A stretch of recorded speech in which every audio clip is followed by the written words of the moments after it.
Let's get one thing straight right off the bat. If you've ever thought your HOA was out of control, trust me, you have no idea. Imagine this, you're still unpacking your boxes, coffee's barely cooled, and 5 strangers bust through your front door like they're DEA agents waving clipboards and screeching that your cabin belongs to the community now, so pack your bags. You've got 48 hours. I know sounds like a joke, right? Only it wasn't. That was my welcome to Whispering Oaks, a mountain community where the trees are older than most of the people, and apparently the HOA president thinks she owns the air you breathe. But here's what that clipboard warrior didn't realize. She picked the wrong guy to push around. Name's Dennis Cox. I'm 38, just divorced, and after 15 years of corporate landscaping, turning office parks into green deserts for a living, I finally bought something real, a vintage cabin tucked deep in the pines. I wanted quiet, fresh start, clean air, maybe some wildflowers and a garden out back. Instead, full-blown neighborhood warfare before I'd even found the silverware. Let me set the scene for you. Whispering Oaks isn't your average suburb. It's this patchwork of quirky cabins and hand-built homes, the kind of place where the neighbors' dogs all know each other and everyone's business is everyone's business. The president of the HOA, that'd be Heather Phillips. Mid-50s, hard blonde hair, and an attitude that says, I demand to speak to your manager on a cellular level. Behind her 4 sidekicks who looked like they'd rather be anywhere else, including a nervous kid named Jake, whose bladder was clearly losing the battle with stress. So there's Heather standing in my living room yelling that my cabin now belongs to the community because some resort developer wants to build a fancy lodge right where I sleep. According to her, they'd already voted on it. Excuse me, I bought this place. Clean deed title search, more lawyers than you could shake a stick at. Not one person mentioned forced resort annexation. And here's where things get weird. I'm talking full-on Stephen King weird. Heather's yelling about signing over the land, but her hands are shaking like she's seen a ghost. I mention I want to dig a garden, and she flinches so hard I thought she'd trip over her own clipboard. No digging allowed.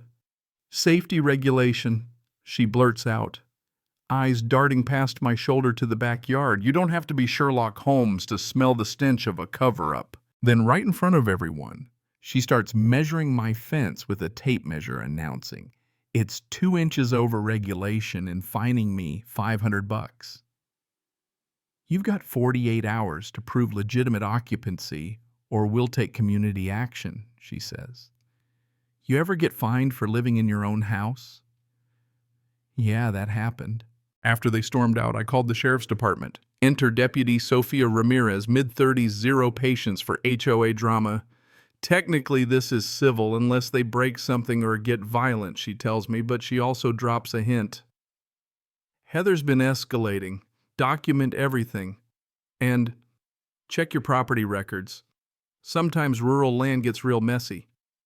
If you've ever had a cop give you that look that says you might be in for a wild ride, yeah, I got that look. That night I'm on my porch, beer in hand, trying to enjoy the view. Instead, I'm replaying every insane thing Heather said. Why the panic about digging? What's she hiding behind my cabin? Around 9. I catch headlights out front.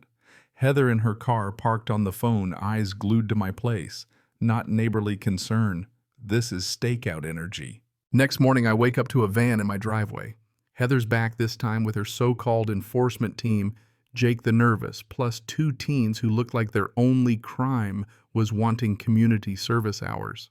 They come at me with clipboards and dollar store badges announcing, this is your final warning before community action. They start changing locks, posting a fake eviction notice in Comic Sans, seriously Comic Sans, and making up violations on the spot. Grass too tall. Puddle in the driveway. I almost laughed, except every time I mentioned the backyard. Heather went pale. There's fear, and then there's fear of getting caught. I figured it was time to call in some backup of my own. My friend Ethan, an environmental lawyer from the city, listens to my story and goes, Dennis, this isn't just HOA intimidation. This is desperation. Big money's on the line. Get your deed double-checked. Something's up. And while I'm on the phone, I meet Maria, a retired teacher down the road. She walks up, gives me the rundown. Heather used to be normal, but lately, fining people for mailbox colors, threatening liens, pushing this resort deal like her life depends on it. Turns out Maria's not wrong. Heather's been talking about medical bills, creditors calling she needs this resort deal to go through. But there's more. Jim Murphy, the neighborhood historian, tells me the property used to have white fence posts out back, marking what he thinks was a family plot, maybe even a cemetery. Now the puzzle pieces start to fit. Heather's not just trying to steal land. She's terrified of what's buried back there. So I do what any rational person does. I dig through the county records. What do I find? Cemetery relocation permits for the Hargrove family. But the dates are all wrong. The permits were filed 3 months after the property was already sold. I don't know about you, but that's not just a clerical error. Fast forward to the HOA vote, a real circus. 50 families in the room, everyone whispering Heather, strutting around like she's Judge Judy. They vote 32 to evict me, 18 say I can stay. Heather's beaming. I let her have her moment, then stand up and calmly pull out the property deed, the full survey map, and surprise, every parcel is in my name, including hers. Congratulations, Heather. You just voted to evict your own landlord. The room explodes. Heather's jaw hits the floor, but then she pivots, whips out a resort contract. She's already promised the land to Sunset Resorts. You can't back out, she sneers. You're up against a multi-million-dollar corporation now. For a second, I almost feel bad. Almost. That's when Jake pipes up shy. Jake and says, Heather doesn't the contract need actual owner consent. She snaps, tells him to shut up. But he doesn't. And just when you think we've hit peak drama, Jim stands up and drops the real bombshell. My cabin sits on top of a historic family cemetery. One Heather relocated 30 years ago. Except the graves never moved. They're still there under my backyard, protected by state law. Heather loses it. You can actually see the fear now. Her whole plan, her cash cow, her leverage with the resort, it's all gone. And just to twist the knife, Jake comes to me with old photos and logs from 1987 showing Heather used kids' to move coffins, flatten graves, and hide the evidence.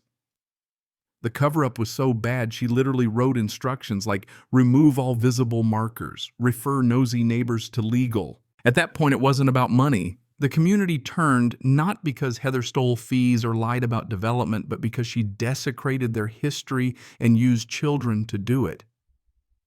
Jake hands over 37 years' worth of evidence, fake invoices, kickbacks from the resort, threats to families. Heather's been embezzling over $127,000 plus secret deals for tens of thousands in resort cash. The final community meeting feels like a courtroom.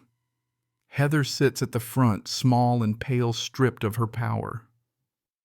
Deputy Sophia's in the back taking notes.